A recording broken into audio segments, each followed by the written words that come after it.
नमस्कार दोस्तों, आप सभी का स्वागत है हमारे चैनल शिक्षा देव में। आज की इस वीडियो में मैं लेके आई हूँ देहरादून जिला दर्शन। देहरादून भारत के उत्तराखंड राज्य की राजधानी है। इसका मुख्यालय देहरादून नगर है। प्राकृतिक सौंदर्य से भरपूर यह नगर अनेक प्रसिद्ध शिक्षा संस्थानों के कारण भी जाना जाता है। देहरादून गढ़वाल क्षेत्र का एक भाग है, इसीलिए यहाँ की संस्कृति पर स्थानीय रीति रिवाज का काफी प्रभाव है। गढ़वाली यहाँ बोले जाने वाली प्राथमिक भाषा है। इस क्षेत्र में बोले जाने वाली अन्य भाषाएं हैं हिंदी और अंग्रेजी। यह प्रदेश की शीतकालीन राजधानी है, अतः सभी सरकारी संस्थानों के कार्यालयों का भी घर है। नगर के कार्यकलाप का केंद्र घंटाघर है, जहां ऊंचे स्तंभ पर 5 घड़ियां लगी हुई हैं। ये सभी समय बताती हैं। 1817 में देहरादून को जिले के रूप में सहारनपुर मंडल में शामिल किया गया था तथा 1975 में इसको गढ़वाल मंडल में शामिल कर लिया गया। इसका कुल क्षेत्रफल है 3088 वर्ग किलोमीटर। यहाँ तहसीलों की संख्या है 7, ब्लॉकों की संख्या है 6 तथा विधानसभा सीटें हैं 10। अगर बात करूं यहाँ की मिट्टी की, तो यहाँ तराई मिट्टी पाई जाती है। यहाँ की जो प्रमुख फसलें हैं वो इस प्रकार हैं: गेहूं, चावल, जौ, मक्का, मंडुआ, चना, उड़द, आलू और लीची। यहाँ के प्रमुख फल हैं लीची, सेब और नाशपाती। अब बात करते हैं यहाँ के प्रमुख मेलों की, तो यहाँ के प्रमुख मेले इस प्रकार हैं: नुड़ाई मेला, टपकेश्वर मेला, चंडी देवी मेला और झंडा मेला। यह राष्ट्रीय राजमार्ग संख्या 58 तथा 72 पर स्थित है। अब यहाँ के हवाई अड्डा देखिए, तो यहाँ का जो हवाई अड्डा है वो जॉली ग्रांट देहरादून में स्थित है। तो यहाँ पर टॉस नदी पर बना है किशोर बांध और यमुना नदी पर बना हुआ है लखवाड़ बांध। तो देखिए, किशोर बांध और लखवाड़ बांध, यहाँ पर 2 बांध हैं। संग्रहालय देहरादून वन संग्रहालय यहाँ पर है और इसकी स्थापना कब की गई थी? 1914 में की गई थी।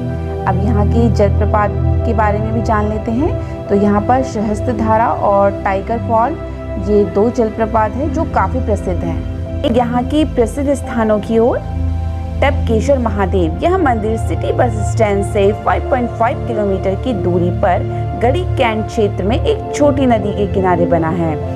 सड़क मार्ग द्वारा यहाँ आसानी से पहुँचा जा सकता है। यहाँ एक गुफा में स्थित शिवलिंग पर एक चट्टान से पानी की बूंदें टपकती रहती हैं। इसी कारण इसका नाम टपकेश्वर पड़ा। शिवरात्रि के पर्व पर आयोजित मेले में लोग बड़ी संख्या में यहाँ एकत्रित होते हैं और यहाँ स्थित शिव मूर्ति पर श्रद्धा सुमन अर्पित करते हैं। यह काफी प्रसिद्ध मंदिर है। अगला है लक्ष्मण सिद्ध, ऋषिकेश की ओर देहरादून से 12 किलोमीटर दूर यहाँ एक प्रसिद्ध मंदिर है। मंदिर के पास स्थित सुसावा नदी इसकी खूबसूरती को और बढ़ा देती है। प्रत्येक रविवार को जब लक्ष्मण मेले का आयोजन किया जाता है तो इस अवसर पर काफी लोग यहाँ पर आते हैं। अगला है चंद्रबाणी या चंद्रबनी। देहरादून दिल्ली मार्ग पर देहरादून से 7 किलोमीटर दूर यह मंदिर चंद्रबाणी के लिए प्रसिद्ध है। पौराणिक कथाओं के अनुसार इस स्थान पर महर्षि गौतम अपनी पत्नी और पुत्री अंजनी के साथ निवास करते थे। इस कारण मंदिर में इनकी पूजा की जाती है। ऐसा कहा जाता है कि स्वर्ग पुत्री गंगा इसी स्थान पर अवतरित हुई, जो अब गौतम कुंड के नाम से प्रसिद्ध है। प्रत्येक वर्ष श्रद्धालु इस पवित्र कुंड में डुबकी लगाते हैं। साईं दरबार राजपुर रोड पर शहर से 8 किलोमीटर की दूरी पर घंटाघर के समीप साईं दरबार मंदिर है। इसका बहुत अधिक सांस्कृतिक और धार्मिक महत्व है तथा देश विदेश से दर्शनार्थी यहाँ आते हैं। साईं दरबार के समीप राजपुर रोड पर ही भगवान बुद्ध का विशाल और भव्य तिब्बतीय मंदिर है। अगला है तपोवन। देहरादून राजपुर रोड पर सिटी बस स्टैंड से लगभग 5 किलोमीटर दूर स्थित यह स्थान सुंदर दृश्यों से घिरा है। कहावत है कि गुरु द्रोणाचार्य ने इस क्षेत्र में तपस्या की थी। महान स्तूप। यह शानदार स्तूप देहरादून की उत्कृष्ट संरचनाओं में से एक है। सहारनपुर के रास्ते क्लेमेंट टाउन में स्थित इस 85 मीटर ऊंची संरचना का उद्घाटन दलाई लामा ने किया था। इसकी चारों ओर बगीचा है। यह स्तूप तिब्बत की संस्कृति, परंपरा, कला और विरासत का एक अनोखा उदाहरण है। यह विश्व का सबसे बड़ा स्तूप है। तिब्बती बौद्ध कला की सबसे खूबसूरत परंपरा में डिजाइन भिन्नता के साथ इसमें कई शानदार मंदिर हैं। इस स्तूप का उद्घाटन 28 अक्टूबर 2002 में हुआ था। Malsi deer park. देहरादून से 10 किलोमीटर की दूरी पर मसूरी के रास्ते में यह एक सुंदर पर्यटन स्थल है जो शिवालिक श्रृंखला की तलहटी में स्थित है। मालसी डियर पार्क एक छोटा सा चिड़ियाघर है जहां बच्चों के लिए प्राकृतिक सौंदर्य से घिरा एक पार्क भी विकसित किया गया है। सुंदर वातावरण के कारण यहाँ ताजगी का एहसास होता है, जिससे यह एक आदर्श दर्शनीय स्थल और पिकनिक स्पॉट बन चुका है। सहस्त्रधारा सल्फर मिश्रित पानी का झरना है जिसका औषधीय महत्व भी है। बाल्टी नदी और यहाँ की गुफाएं एक रोमांचक दृश्य उत्पन्न करती है। Rajaji national park. 1966 में स्थापित यह पार्क 820.42 वर्ग किलोमीटर क्षेत्र में फैला हुआ है। शिवालिक रेंज में स्थित इस पार्क में स्तनधारी जानवरों की 23 प्रजातियां हैं। इसका नाम श्री सी राजगोपालाचार्य जैसे विशिष्ट शख्सियत के नाम पर रखा गया है, जिन्हें लोग प्यार से राजा जी कहकर बुलाते थे। प्रकृति प्रेमियों के लिए यह जगह तो सच में बहुत ही सुंदर है। राजा जी नेशनल पार्क तक कई गेटों से पहुंचा जा सकता है, जिसमें से 2 प्रमुख हैं, रामगढ़ गेट और मोहन गेट, जो देहरादून से 25 किलोमीटर की दूरी के दायरे में स्थित हैं। यहाँ ध्यान देने वाली एक बात है कि राजा जी पार्क जाने वाले लोगों को प्रवेश के लिए भिन्न समय का ख्याल रखना पड़ता है। पार्क की यात्रा वहां उपस्थित 9 फॉरेस्ट रेस्ट हाउस से और अधिक रोमांचक हो जाती है। ये सभी लगभग 100 साल पुराने हैं। यहाँ आने वाले लोग इन गेस्ट हाउस में रहकर प्रकृति के करीब होने का सुख ले सकते हैं। कलंगा स्मारक। देहरादून सहस्त्रधारा मार्ग पर स्थित यह स्मारक ब्रिटिशों और गोरखाओं के बीच 180 वर्ष पहले हुए युद्ध में बहादुरी की गाथाएं याद दिलाता है। रिस्पना नदी के किनारे पहाड़ी पर 1000 फुट की ऊंचाई पर बना यह स्मारक गढ़वाली शासकों के इतिहास को दर्शाता है। कालसी भी एक बहुत ही सुंदर जगह है जहां लोग घूमने फिरने आते हैं। एक नजर यहाँ के प्रमुख संस्थानों की ओर। भारतीय पेट्रोलियम संस्थान, ये देहरादून में है और इसकी स्थापना 1960 में की गई थी। भारतीय सर्वेक्षण विभाग, ये भी देहरादून में है और इसकी स्थापना 1767 में की गई थी। वाडिया हिमालयन भूविज्ञान संस्थान, इसकी स्थापना 1968 में की गई थी और ये भी देहरादून में स्थित है। वन अनुसंधान संस्थान, ये भी देहरादून में स्थित है और इसकी स्थापना 1906 में की गई। अगला है भारतीय रिमोट सेंसिंग संस्थान, ये भी देहरादून में स्थित है और इसकी स्थापना 1966 में की गई। ड्रिलिंग प्रौद्योगिकी संस्थान, ये भी देहरादून में स्थित है और इसकी स्थापना की गई थी 1978 में। तेल और प्राकृतिक गैस निगम, ये भी देहरादून स्थित है और इसकी स्थापना की गई थी 1956 में। राष्ट्रीय दृष्टिबाधित संस्थान, ये भी देहरादून में स्थित है और इसकी स्थापना की गई थी 1943 में। भारतीय पुरातत्व सर्वेक्षण, ये भी देहरादून में स्थित है और इसकी स्थापना की गई थी 2003 में। उत्तराखंड अंतरिक्ष उपयोग केंद्र, ये भी देहरादून में स्थित है और इसकी स्थापना 2005 में की गई थी। उपकरण अनुसंधान एवं विकास प्रतिष्ठान, ये भी रायपुर देहरादून स्थित है और इसकी स्थापना 1960 में की गई थी। अगला है क्षेत्रीय अभिलेखागार, ये भी देहरादून में स्थित है और इसकी स्थापना की गई थी 1980 में। उत्तराखंड विज्ञान शिक्षा एवं अनुसंधान केंद्र, ये भी देहरादून में स्थित है और इसकी स्थापना की गई थी 2005 में। अगला है केंद्रीय भूमि जल संरक्षण अनुसंधान एवं प्रशिक्षण केंद्र, ये भी देहरादून में स्थित है। भारतीय सैन्य अकादमी, ये भी देहरादून में स्थित है और इसकी स्थापना 1932 में की गई थी। लाल बहादुर शास्त्री राष्ट्रीय प्रशासनिक अकादमी, ये मसूरी देहरादून में स्थित है और इसकी स्थापना की गई थी 1959 में। उत्तराखंड संस्कृति साहित्य एवं कला परिषद, इसकी स्थापना देहरादून में की गई है और ये 2004 में की गई थी देहरादून में।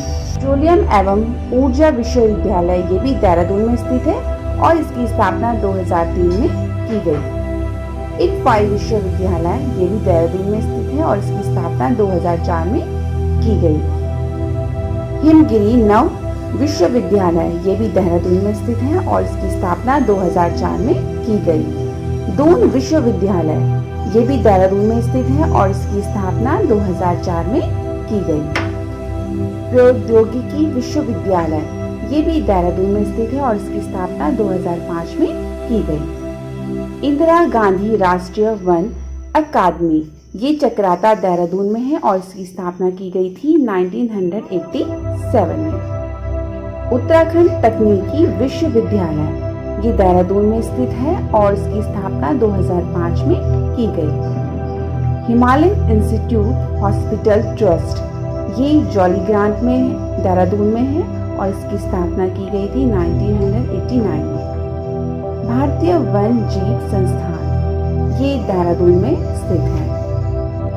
अगला है डॉक्टर पीताम्बर दत्त बर्थवार हिंदी अकादमी, ये भी देहरादून में है। तो ये थी देहरादून में स्थित कुछ प्रमुख संस्थान। अब जान लेते हैं देहरादून से जुड़ी हुई कुछ महत्वपूर्ण बातें। देखिए देहरादून से लगने वाले राज्य कौन कौन से हैं? तो देहरादून से लगने वाले राज्य हैं उत्तर प्रदेश एवं हिमाचल प्रदेश। तो ये देखिए आप मैप में अच्छे से देख पा रहे होंगे कि देहरादून से कौन कौन से राज्य लग रहे हैं, उत्तर प्रदेश और हिमाचल प्रदेश। अगला है देहरादून का ऐतिहासिक नाम। तो दिस इज वेरी इंपॉर्टेंट कि देहरादून का ऐतिहासिक नाम क्या है, तो वो है पृथ्वीपुर और शिवभूमि। और इसको जो अन्य उपनाम भी दिए जाते हैं जैसे लीची नगर, सैनिक नगर, ठीक है, तो ये इसके क्या है उपनाम है। और अगर ऐतिहासिक नामों की बात करें तो पृथ्वीपुर और शिवपुर इसके ऐतिहासिक नाम है। अगला है रॉबर्ट्स गुफाएं या चोरों की गुफा गुच्चू पानी देहरादून में स्थित है। टपकेश्वर महादेव कहाँ है यह मंदिर? यह एक प्रसिद्ध मंदिर है और यह मंदिर देहरादून में स्थित है। अब देखिए मालसी डियर पार्क, ये भी कहाँ है? ये भी देहरादून में ही स्थित है। तो ये छोटे छोटे पॉइंट है जो कई बार एग्जाम में पूछे जाते हैं। अगला देखिए उत्तराखंड का सबसे छोटा वन्य जीव विहार देहरादून में स्थित है और जिसका क्षेत्रफल कितना है 10.82 वर्ग किलोमीटर। और इसकी स्थापना कब की गई थी? 1993 में की गई थी। यह है मसूरी वन्य जीव विहार। तो अगर ये वाला प्रश्न पूछा जाए कि उत्तराखंड का सबसे छोटा वन्य जीव विहार कौन सा है, तो वो है मसूरी वन्य जीव विहार और इसका क्षेत्रफल कितना है 10.82 वर्ग किलोमीटर। और इसकी स्थापना कब की गई थी? तो इसकी स्थापना की गई थी 1993 में इसकी स्थापना की गई थी। गंधक युक्त सहस्त्रधारा जलप्रपात देहरादून में स्थित है। तो गंधक युक्त सहस्त्रधारा जलप्रपात कहाँ स्थित है? तो ये है देहरादून में स्थित है। देखिए टाइगर प्रपात ये कहाँ है? ये भी देहरादून में ही स्थित है। अशोक का कालसी अभिलेख कौन सी भाषा में है? तो अशोक का कालसी जो अभिलेख है वो पाली भाषा में है। और इस अभिलेख से हमें यह पता चलता है कि जो कुलिंद लोग थे वो किनके अधीन थे? वो मौर्यों के अधीन थे। अगला है मूर्तियों का भंडार लाखा मंडल को कहा जाता है। तो मोतियों का भंडार किसे कहा जाता है? लाखा मंडल को। यह यमुना एवं रिखवाड़ नदी के संगम पर स्थित है। राजपुर नहर का निर्माण रानी कर्णवती ने करवाया था, जो कि कहाँ पर है यह नहर? देहरादून में स्थित है। अब देखिए, ये प्रश्न पूछा गया है कि किस मंदिर के शिवलिंग पर जल डालने पर आपको अपना प्रतिबिंब दिखाई देता है? तो वो कौन सा मंदिर है? तो वो है लाखा मंडल के शिव मंदिर पर, जो कि उत्तराखंड शैली में निर्मित है। उस शिवलिंग में अगर हम जल डालते हैं तो हमें अपना ही प्रतिबिंब दिखाई दिया जाता है। तो वो है लाखा मंडल का शिव मंदिर। रामताल गार्डन, ये भी देहरादून में स्थित है और ये एक बहुत ही प्रसिद्ध पिकनिक स्पॉट भी है। अब देखिए, अगला बहुत ही इंपॉर्टेंट पॉइंट है। देखिए, मसूरी की खोज कैप्टन यंग ने की थी और ये कब की थी? 1825 में की थी। तो देखिए, मसूरी की खोज कैप्टन यंग ने 1825 में की थी। सुदर्शन शाह ने मसूरी को पट्टे पर अंग्रेजों को दिया था। गंगोत्री एवं यमुनोत्री का प्रवेश द्वार किसे कहा जाता है? वो कहा जाता है मसूरी को कहा जाता है। और अगर हम बात करें कि चार धाम यात्रा का प्रवेश द्वार किसे कहा जाता है? वो है हरिद्वार को। लाल बहादुर शास्त्री राष्ट्रीय प्रशासनिक अकादमी की स्थापना कब की गई थी? 1 सितंबर को की गई थी 1959 में। और ये कहाँ की गई थी? ये मसूरी में की गई थी। तो मैं प्रसिद्ध बाजारों के बारे में बताना चाहूंगी जो कहाँ है? मसूरी में है। तो देखिए, ये है लंढौर बाजार, लाइब्रेरी बाजार एवं कुलड़ी बाजार। तो ये कहाँ के प्रसिद्ध बाजार है? मसूरी के हैं और ये मसूरी में स्थित बाजार है। अगला है camels bank.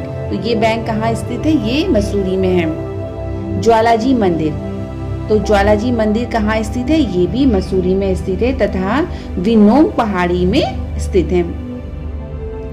Winter line carnival, तो देखिए ये कहाँ मनाया जाता है? ये मसूरी में मनाया जाता है।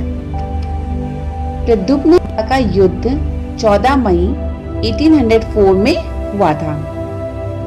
ऋषिकेश का प्राचीन नाम क्या है? तो देखिए, ऋषिकेश का प्राचीन नाम है कुब्जा भ्रग। ठीक है, तो ऋषिकेश का सबसे प्राचीन मंदिर कौन सा है? भरत मंदिर है। और ऋषिकेश में जो राम झूला है उसको किस नाम से भी जाना जाता है? तो उसको शिवानंद झूले के नाम से भी जाना जाता है। और ये आप जानते ही होंगे कि देहरादून में जो सबसे प्रसिद्ध मेला कौन सा है? झंडे का मेला, जो होली के 5 दिन बाद मनाया जाता है। अगला है भारत खंडे हिंदुस्तानी संगीत संस्थान, ये कहाँ पर स्थित है? ये स्थित है देहरादून में स्थित है। तो ये थी देहरादून जिले से जुड़ी हुई कुछ महत्वपूर्ण बातें।